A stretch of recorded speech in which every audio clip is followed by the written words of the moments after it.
And now, Transvestite Rock. Is bisexuality the new big fad? This is Bill Huie. We'll talk about it on What's It All About? Holly came from Miami, FLA. Hitchhiked away across U.S.A. Plucked her eyebrows on the way, shaved her legs, and then he was a she. She says, hey, babe, take a walk on the wild side. Said, hey, honey, take a walk on the wild side. In the beginning was Alice Cooper, or was it Tiny Tim? And the rock scene was without form and void, and darkness was upon the face of creativity. And RCA said, let there be light, and David Bowie was created. And RCA said, let us make David in the image of Elvis, and even more so. And the Elvis of the 70s, clothed in an aura of science fiction and bisexuality, was formed. It was bound to happen, what with women's lib and gay lib, the unisex look, and the mad rush of writers to confess their homo and bisexuality.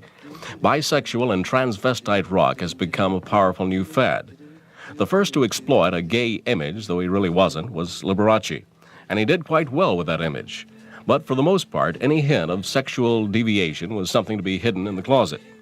The father or mother of the let all your Freudian fantasies hang out to the world type music was Lou Reed.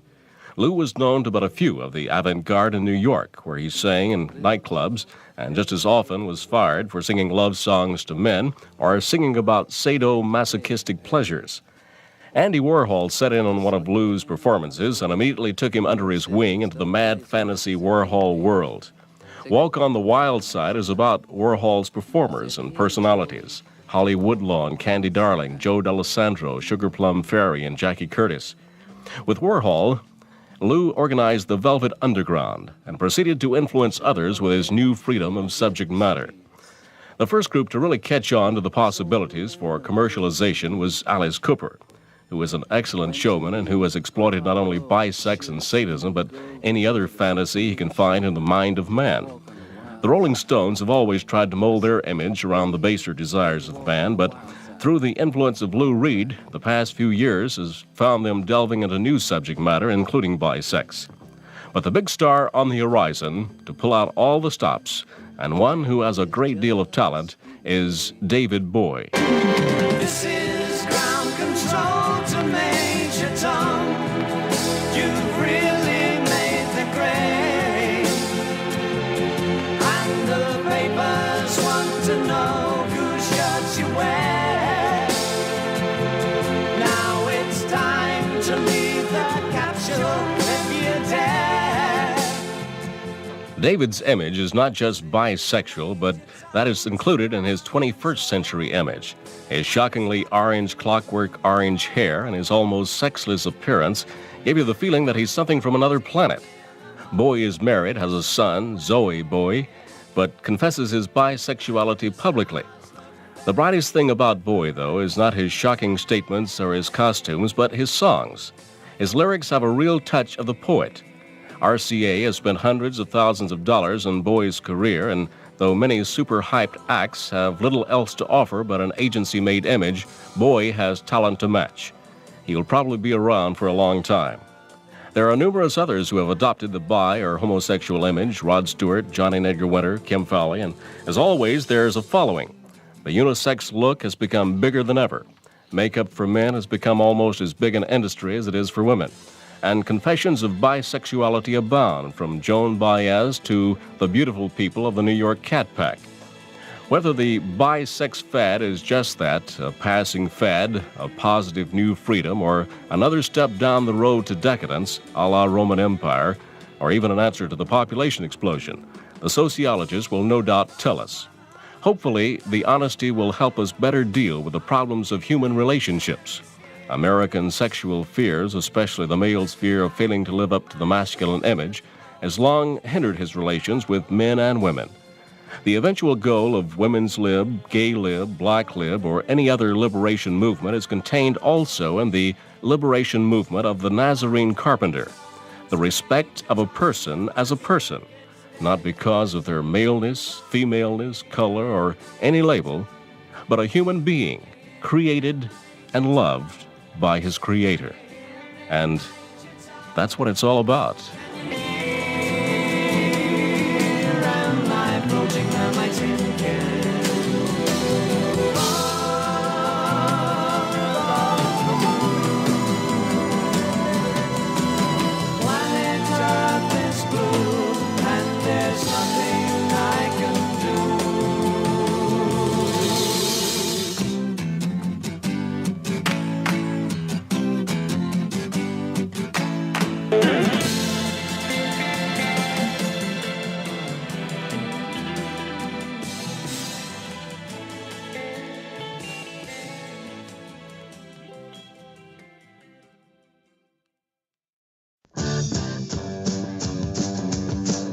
This is What's It All About. I'm Brother John. She's a tongue-twisting song. Come to the show tonight. Bring to the life machine. She wants my honey, not my money. She's a funky bar collector. Waiting on a necklace dream. But come on. You really got a good thing going. But come on.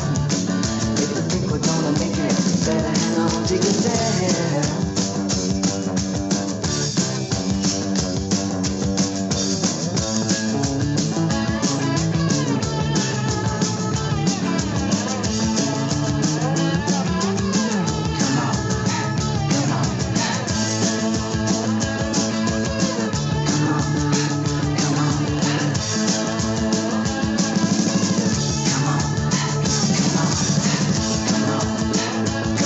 If you look at the back of a Bowie album, say Diamond Dogs, you see the name Mike Garson.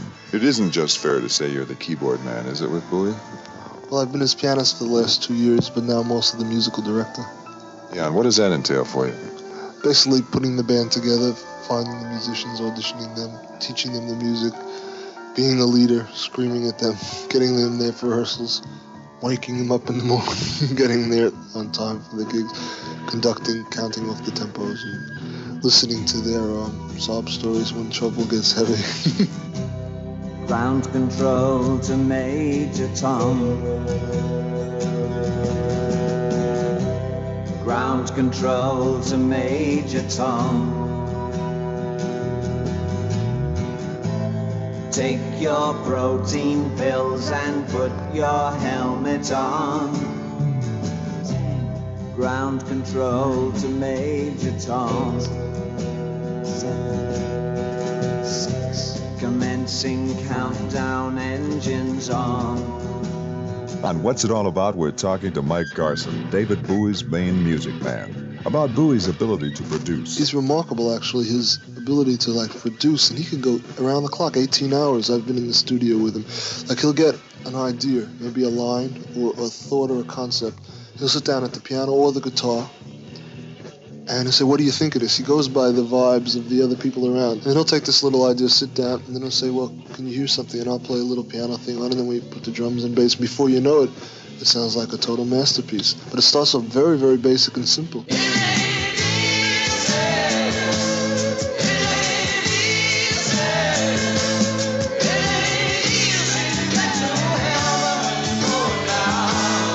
Talking with Mike Garson, the man who helps David Bowie make his music. You ever have any trouble with Bowie? No.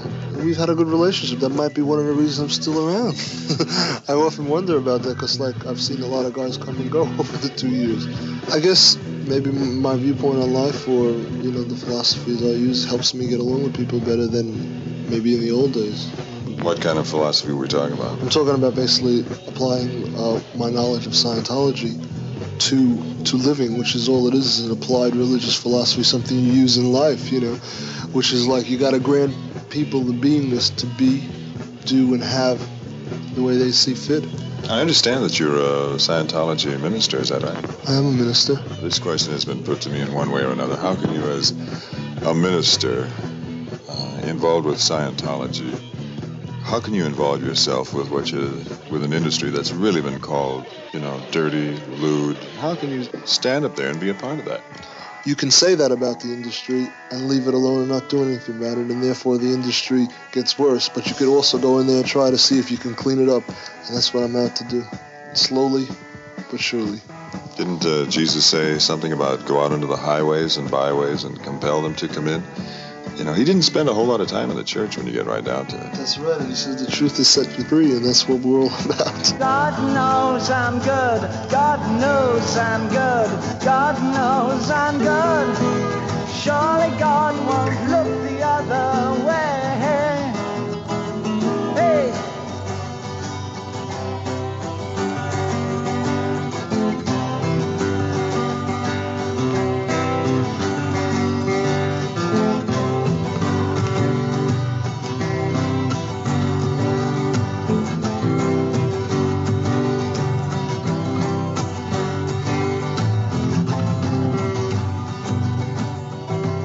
And that's what it's all about for Mike Garson.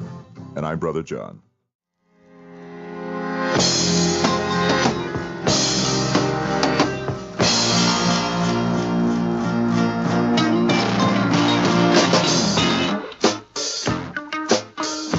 Here's David Bowie.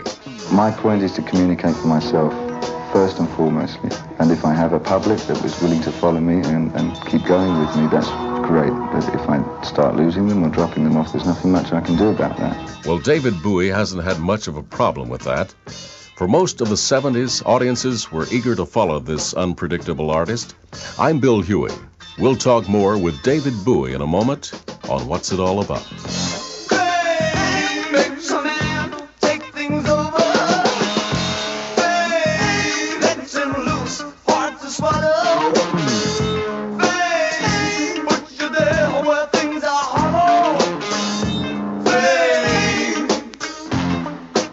David Bowie, whose real name is David Jones, had been in and out of the London music scene for several years when he finally started making it around 1970.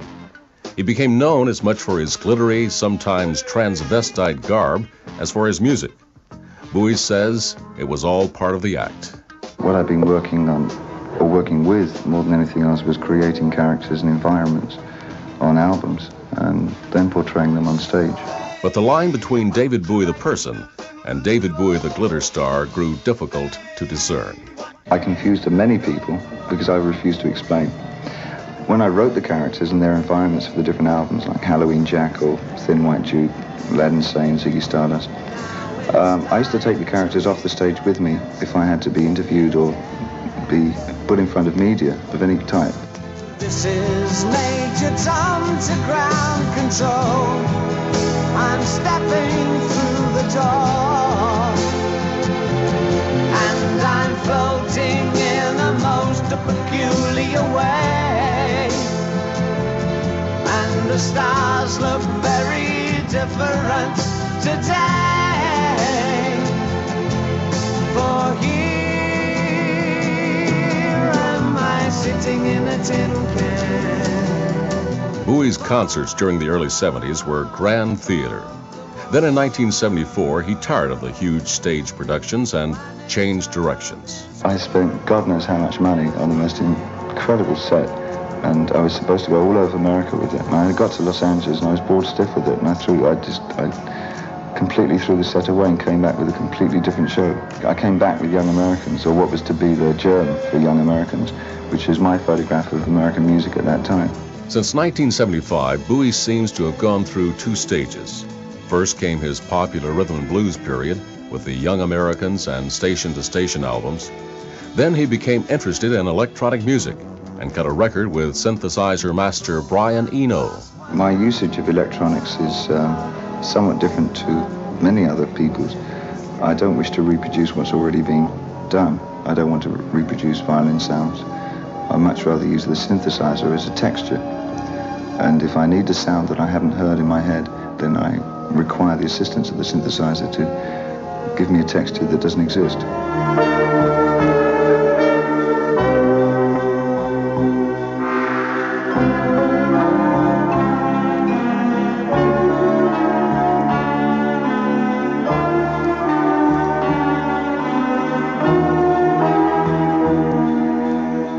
I'm primarily a visionist ideas person and a conceptualist, really. I don't have a technical attribute in my brain anywhere.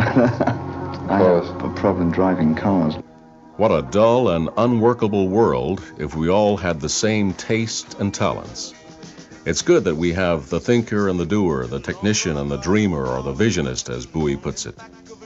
There must have been a master planner or designer to put things together so well, and especially to arrange it so that we all need each other so much. For that's what it's all about.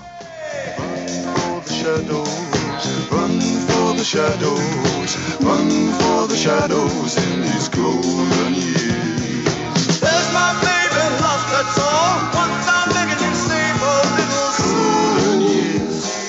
Come,